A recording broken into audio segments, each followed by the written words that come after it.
I think the NFL draft exhausts all of us, but no one is probably more exhausted at the end of watching tape and evaluating than the president of DraftCountdown.com, Scott Wright.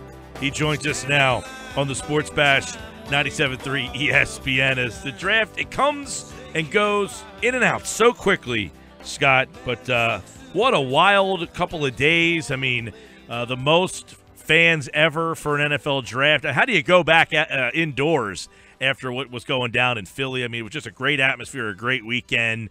I'll tell you what, 361 days, 4 hours, 57 minutes till the next one, but we can't wait for that. But right now, we'll wrap into this one here as, just an overview of Philadelphia and the job. I mean, if you were watching the broadcast, it was like they're making a pick and saying, wow, this place is unbelievable. Like, there was so much attention on the city itself. I wonder if they're going to be back there again next year.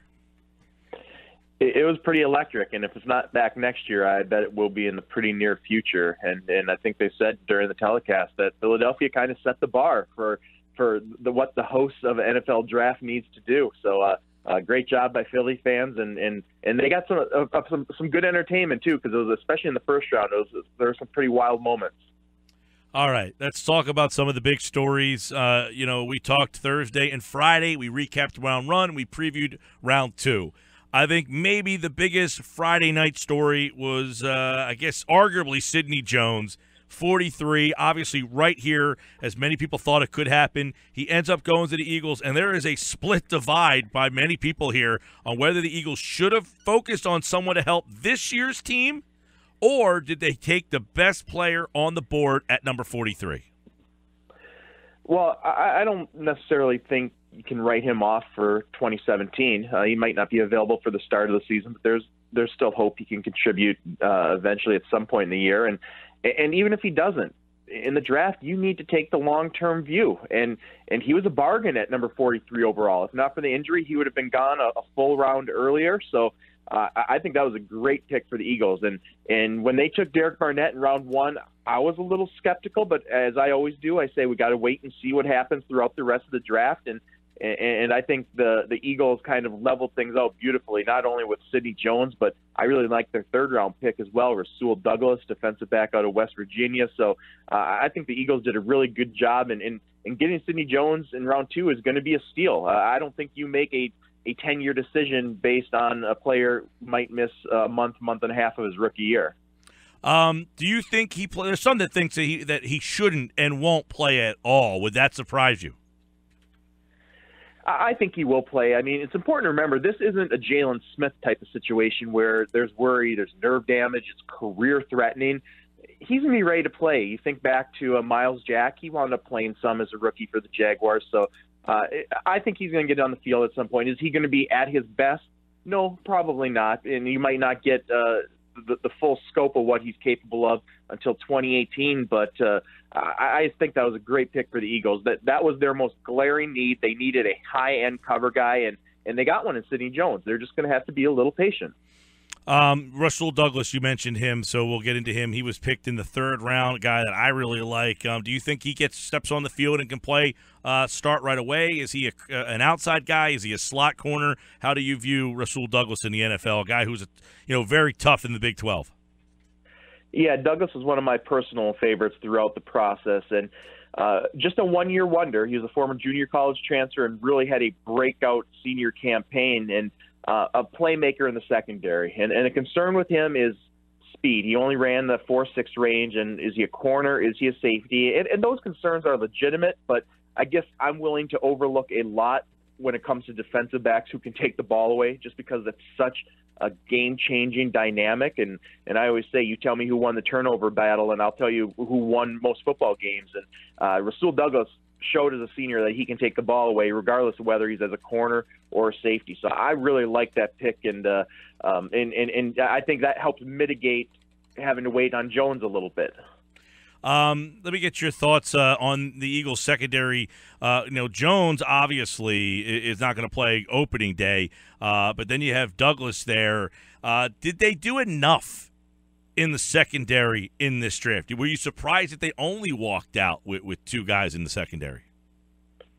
No, I think they did about as much as you could have expected them to in this draft, other than maybe using that first-round pick on a Marlon Humphrey from Alabama, or maybe even a Gary Conley from Ohio State, which maybe they would have had the situation that occurred with Gary Conley. I think he was going to be in the mix for them at 14. So I think that's probably the only criticism. But having not gone corner in the first round, I think they did as well as you possibly could have, getting the Jones and Douglas with those next two picks. And that's still a significant investment in the position.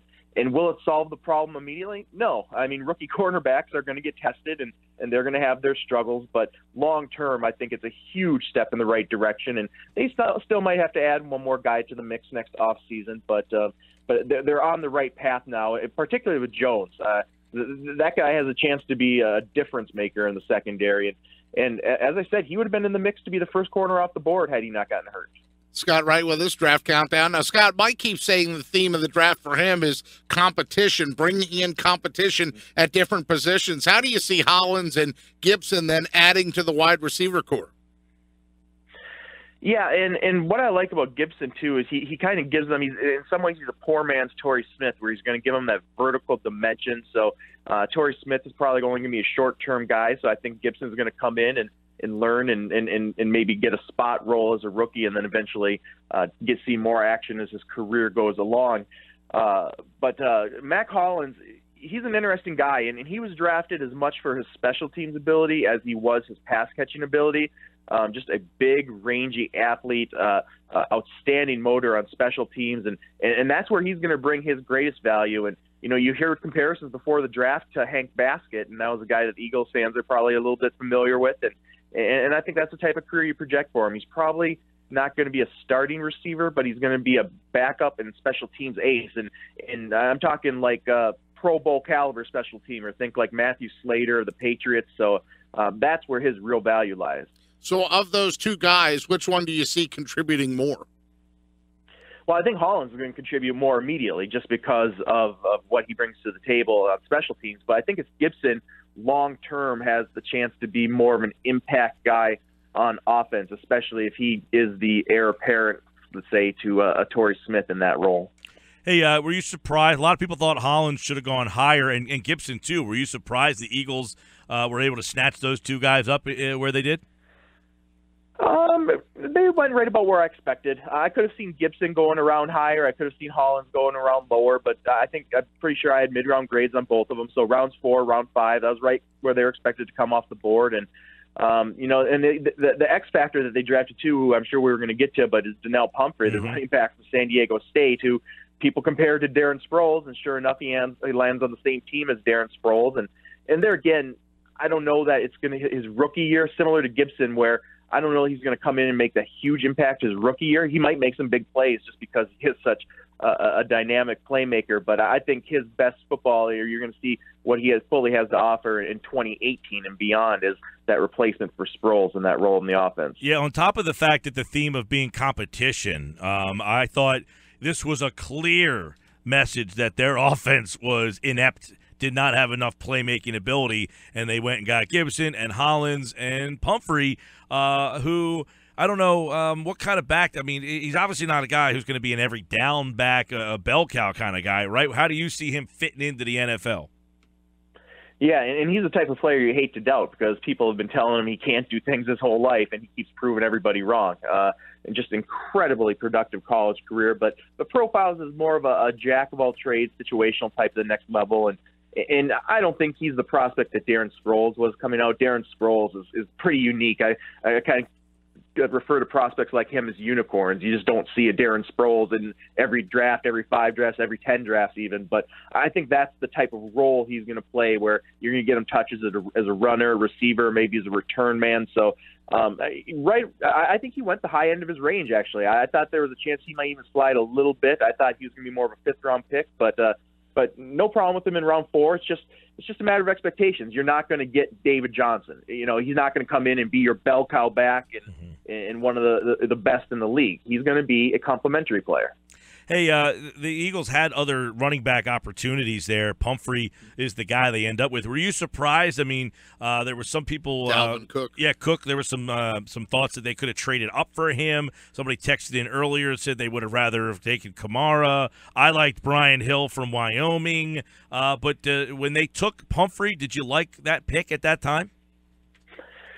Yeah, he, like I said, value-wise, that was right where he was expected to come off the board, and you can make an argument that they should have done it earlier. And certainly, I think Dalvin Cook was probably intriguing, especially with him falling to the second round. I think, there was some chatter that he was maybe in the mix for them at number 14 overall, so that would have made some sense. Alvin Kamara, though, I just don't see much special with him, and it's not that I'm saying he wasn't worth the third-round pick. He's a talented guy, but for that type of player, I'd rather have Nell Pumphrey in the fourth round or the fifth round, and even a little later. A T.J. Logan from North Carolina went to the Cardinals in the fifth round. Elijah McGuire from Louisiana Lafayette went to the Jets in the sixth round. I just think you can find those situational running backs later. If I'm going to invest a premium draft pick, round 1, round 2, round 3 in a runner, I want a bell cow. I want a guy who's going to be everything. And Kamara, I just don't see that. He wasn't even that in college. So I think the Eagles did a good job by waiting. I would have made an argument for Cook in the second round, but barring that, I think they did the right thing, waiting until day 3. Scott, what do you know about Nathan Gary, the linebacker out of Nebraska, who they're going to switch over to a safety? And he was a safety. They're going to switch him over to linebacker is what I meant to say there. How much do you know about that kid out of Nebraska? Yeah, and Guy was really an important cog on that Cornhuskers defense as a senior. And there was a lot of talk about, is he a safety, is he a linebacker? And then he worked out kind of better than we expected.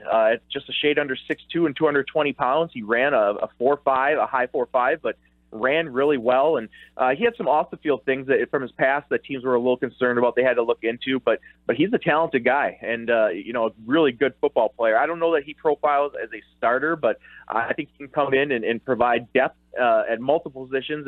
And there again, special teams. I think he's going to make a big impact in that aspect of the game. And then you try to sample stuff about guys that get drafted. Elijah Qualls out of Washington, 6th rounder, a defensive tackle. I saw him do a backflip online. That was unbelievable. That's a pretty athletic guy. How's his value for the Eagles? I really like that pick, and honestly, I think I had a 4th-round grade on him, so I think that was a really good pick. And the concern with him is the lack of length. He's only 6'1.5", but he's 313 pounds. You talked about what an athlete he is. He's so much more athletic than he looks based on his body type, and just a great motor on the field. And there again, I don't know. He's not going to be Aaron Donald. I don't think he's going to be a perennial All-Pro, but he's the type of guy, there's a role for him in the league, even if it's just as a backup situational type, just because of the athleticism and how hard he plays. So I really like that pick for the Eagles in the late rounds. He was one of my top 10 defensive tackles. Yeah, and Scott, keep this in mind, too. The Eagles really, Bo Allen having the injury, they need some depth at that spot. So, and Allen was a 7th-round pick himself. A lot of times you find these run-stuffing, I would say athletes, but guys that are 7th-round, late guys, a lot of times they're just run-stuffers because they're not athletic. He's a guy that you get late in the 7th round who seems to be an athlete. So you're right. It seems like the Eagles maybe found something there. I want to ask you about – I was just going to say, even Benny Logan was a day 3 pick, if I remember correctly. Yeah, and of course they lost Logan. They end up getting Jernigan and Allen. So Qualls, he has a shot to play right away with the injury to Allen. But I want to ask you about the makeup of this draft. It seems here that Joe Douglas really had a voice. Like, this seemed to be a Joe Douglas draft that Howie Roseman maybe might not have ended up with the same crop of players without Joe Douglas here kind of standing over the room. Yeah, I think so. I think that's quite possible. And that first pick was really intriguing to me. And I know we talked about that, the end of last week. But Derek Barnett there, and I know they had been linked to defensive ends, so it's not like it was completely out of left field, but definitely wasn't their most glaring need. And I think he's the type of pick that says a lot about the person making the choice, because there are some physical deficiencies there in terms of that length, the speed, and the athleticism. But boy, there's a lot to like when you watch him on tape, too. He plays so hard. All of the intangibles are there. The production was outstanding. So I really think not only that pick, but I think the Sidney Jones pick as well. I think that shows gives insight into the evaluators that are pulling the decision. It not only shows what type of players they're looking for, but I think in Jones's case, it shows that they have that long-term view. I think that's something that someone who isn't confident in their job or isn't secure wouldn't be making that type of pick. Hey, Corey Clement, he's an interesting guy, too, because the Eagles did sign him. We were kind of questioning earlier. They didn't get that bigger back. Was that a vote of confidence for Smallwood, or do you think Corey Clement could come into the league and contribute and play? Well, and I always preface things with running backs is so much of it is about situation and opportunity, and a lot of times, it's as it is about talent. And Corey Clement, though, early on, he had a lot of buzz about being one of the top senior runners in the class, and I never saw it with him. To me, he's one of those what I call meat and potato runners, where there's nothing special about him. He'll get the job done, but to me, you get one of those guys in every draft, and I think he was a late rounder, priority free agent type. So I wouldn't have been shocked if he had been drafted, but he profiles as more of a backup in the league, and he was certainly, I believe, he was my top rated priority free agent running back. So he was expected to be selected. So it was definitely a good guy to bring into the fold. But I don't know that he's going to ever be anything more than a backup in a best case scenario. But you never know. If you get an opportunity, even I always refer to last year, Jordan Howard, and I don't want to take anything away from his talent, but he landed in the best situation where he got an opportunity to play for the Bears, and he made the most of it. And there might have been more talented guys who were languishing behind some other runner in a backup situation. So when it comes to running backs, it's as much about situation opportunity as it is talent. Talk about situation. How about Kaiser ended up in Cleveland? I mean, they ended up having a pretty good weekend, and they were being pressured about Trubisky. They went with the board, stuck with Garrett. And then waited. They ended up getting, 9 players for Carson Wentz? Is that what that turned out? And it's still growing, that list. And they get Kaiser. I mean, how about that Browns regime and Kaiser's fit in Cleveland? I really like what the Cleveland Browns did this year. And of course, they wound up with 3 first-round picks. They should get a bunch of talented players, but they did. And Myles Garrett, Jabril Peppers, and David Njoku. And getting Deshaun Kaiser in the second round, I think that's the key to this draft, too, or one of the keys to the draft. And I like Kaiser. He was my number-ranked quarterback. I did not have a first-round grade on him. I didn't have a first-round grade on any of these quarterbacks. Right. I just thought he had the highest upside. But what I like about the pick for the Browns is it's a moderate investment. If things don't work out and he doesn't show them what they need to see in the next year, they are free to move on a year from now and target a much more talented quarterback class where we're going to have maybe up to 3 legitimate top 10 overall quarterback prospects. And not only are they going to be available, the Browns are going to have the ammunition necessary to go get them. They have 2 first-round picks next year. They have 3 second-round picks. So the Browns, I think, have put themselves in a very good position. Unlike last year, where the young quarterback they brought in was Cody Kessler, who I think they reached for in the 3rd round, he profiled as more of a career backup in a best-case scenario. Whereas with Kaiser, at least there's a guy who has that potential that you can dream on. And if it doesn't work out, you can move on easily.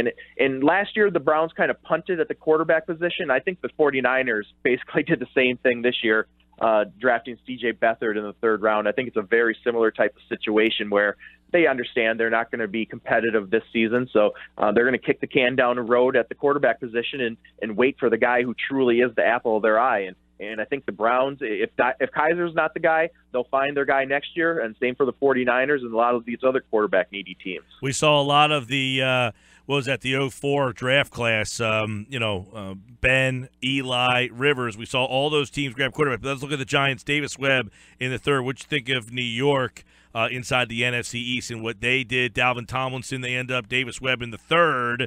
Also, Wayne Gallman, an interesting running back there that the Giants have been searching for a running back for a while. Yeah, and Evan Ingram is in the 1st round is just an absolute playmaker, and he's a real wild card for that offense. But then round 2, Dalvin Tomlinson, the defensive tackle from Alabama, not really a flashy guy, but he's going to come in and he's going to replace Jonathan Hankins for them for a fraction of the cost, especially long term.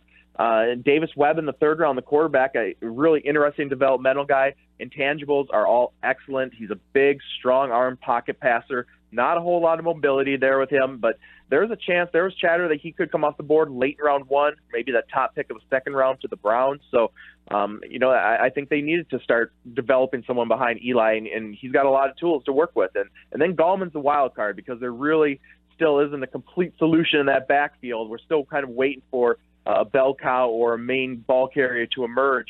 And Gallman is – the reason he fell in the draft a little bit is because there's not one aspect of his game is that super flashy. He just does everything pretty well, and he was a key cog on some very good Clemson's teams. So if he gets a chance, I would not rule out Wayne Gallman impressing and outperforming that draft status. So and one other pick too I'll mention for the Giants that I really like, their last pick in the 6th round, Adam Biznavadi, the offensive lineman out of Pittsburgh, can play tackle, guard. Just a really good, solid blocker that at the very least should be a versatile swing backup. So the Giants, as they usually do, did a good job in this draft, even though some of their picks weren't necessarily the flashiest or the sexiest. Jonathan Allen and Ryan Anderson, Alabama guys, going to Washington. And I thought they had an interesting draft. They added a running back. They also, they got some defensive help there with the corner and the safety. So what'd you think of Washington? Yeah, and their top 2 picks, both Jonathan Allen and Ryan Anderson, both maybe have some physical shortcomings, but just really good football players. And Anderson in particular in round 2, on that extremely talented Alabama defense, he was the guy that his teammates kind of pointed to that they wanted to go to war with. They just had the utmost respect for him. So he's very much going to be a glue guy on that defense. Then you mentioned round 3, they took Fabian Moreau, the cornerback from UCLA, who's in a similar situation to Sidney Jones in that he might have been a first-round pick had he not got injured during the pre-draft process. Getting him in round 3 was definitely a value point as long as they can be patient with him. And then I like their pick, too, in round 4, Samaje Perine, the running back from Oklahoma. I always say I want to wait till the mid-rounds on the running backs, and I were doing that in this class. Perine was the guy I would have been targeting. They got him in the 4th round, and I think he's going to win that running back job in Washington. I was never really a fan of Matt Jones. I thought he got overdrafted in the 3rd round a few years ago, and I think the fact that an undrafted free agent came and usurped his job last year kind of speaks volumes. So keep an eye on Perine. I don't think it's going to be week 1, but before the end of the season, I think Perine is going to be the starter in that Washington backfield. Okay, and then Dallas, Taco Charlton was their first-round pick, and they really went defense. They picked corner. They followed my method there. Corner. They went with another corner. They had a safety. So they obviously knew that they had to add defense in Dallas. Yep, no doubt about it. They basically remade their secondary with this draft, and they needed to. They had a lot of personnel losses at both corner and safety this offseason, and they brought in some good guys. In Chidobe Awuzie from Colorado, who had a chance to be a late first-round pick. They got him late round 2. Jordan Lewis from Michigan, undersized, but boy, he was one of those guys that kind of just grew on me throughout the season because I kind of went in, I was leery about using an early round pick on a nickel corner. And the more you watched him, though, the more you fell in love. He just makes plays. So did a really good job of rebuilding their secondary. I also like their pick in round 6 and Xavier Woods from Louisiana Tech. Keep an eye on him. I wouldn't be surprised if he competes for a starting job. So a really interesting draft for the Cowboys. The only criticism I would have probably is I don't know that they got that true elite pass rusher that they need. And Taco Charlton's a good player, but I don't know that I foresee double-digit type of sack potential. He's not going to scare you off the edge like a Von Miller will or a player like that. So I think that's one dimension that the Cowboys are still lacking to a certain degree, but a very good draft, and especially their top 2-3 picks were probably about as good as anybody's. Scott Wright, DraftCountdown.com. So, Scott, what are the next 361 days like for you? It's time to move on. I'm doing some grades. I'm working on some reviews, and then it's time to turn the page. That's one of my favorite things about doing this job is that every year you get to a fresh set of prospects and circumstances and situations and scenarios, and next year's going to be a fun draft. Like I said, right off the bat, we're going to have those 3 stud quarterbacks, and that's going to add a dimension to the 2018 draft that 2017 certainly. Who are they? Who are the guys? Who's the quarterback? Kid from USC. Yeah, right? Next year. Who are the 3 guys? Go ahead. Yep, Sam Darnold from USC, Josh Rosen from UCLA, and then Josh Allen from Wyoming. Those are the 3 to watch, and all 3 of those guys are generating legitimate top 10 interest, particularly Darnold, who just based on the way he closed out last season, scouts just kind of fell in love. And it was a short time range, so he needs to keep that going this next season. But if he keeps playing on that same level, I think he's going to be the favorite to be the number 1 overall pick. And I think the way that a lot of these teams handled this draft, they had that in mind. They're just putting it off for one more year because they know something better is coming along. Scott, it's a quarterback draft and then everybody else. I mean, it's almost two separate ways that people, if you need a quarterback, you have a different mentality on draft day than the other teams. There's two.